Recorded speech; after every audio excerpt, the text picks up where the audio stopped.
ही झालं पाहिजे. गेली 3 दिवस झाले अंजनगाव शेलोबाचे इथं छत्रपती शिवाजी महाराजांचा अश्रू पुतळा बसवण्याच्या जागेवरून एक वाद निर्माण झाला होता. देवस्थान आणि गावकरी असा तो वाद निर्माण झाला होता. त्याच्यामध्ये देवस्थानची भूमिका ही होती की ही जागा देवस्थानची आहे, त्यामुळे देवस्थानच्या जागेत हे पुतळा न बसवता थोडा पलीकड जिथं सरकारची जागा आहे, गायरन आहे, ग्रामपंचायत जागा आहे तिथं बसवावं आणि म्हणून करता 3 दिवस त्या गावामध्ये संघर्ष होता. परंतु आज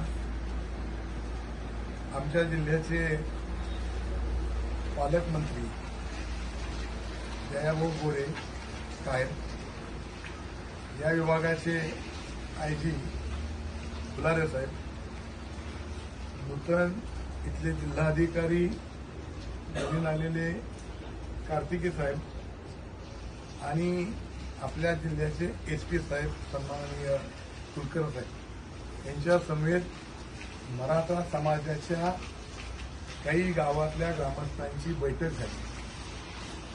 सकाळपासून जो वाद होता तो 814 ही जागा मोजावी आणि त्या जागेच्या ती जागा देवस्थानची आहे, ती जागा सोडून इतरत्र महाराजांचा पुतळा बसवावा आणि मराठा समाजाची मागणी होती की तुम्ही सक्षम अधिकाऱ्याकडे ती जागा मोजा आणि ती जागा मोजल्यानंतर जर शिवाजी महाराजांचा पुतळा त्याच्यामध्ये आला तर दुसऱ्या ठिकाणी आम्ही हलवायला तयार आहोत.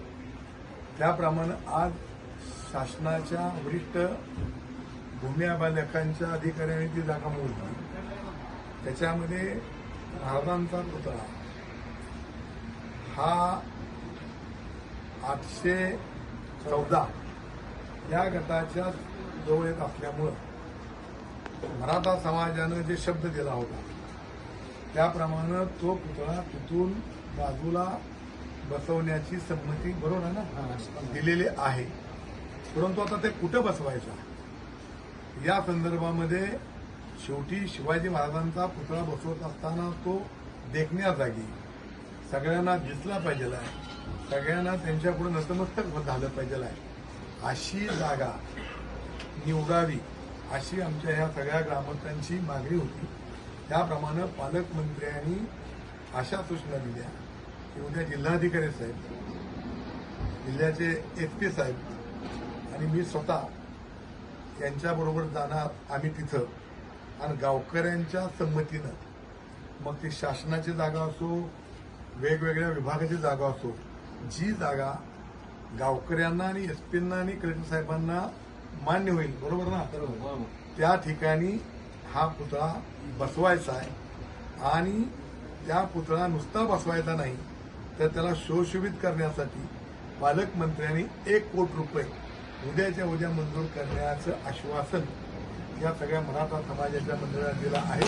त्याबद्दल मी त्यांचं स्वागत करतो आणि मराठा समाजाच्या माझ्या सगळ्या कार्यकर्त्यांचं मी इथं अभिनंदन करतो की तिने ह्यातून मार्ग काढला. त्याबद्दल धन्यवाद.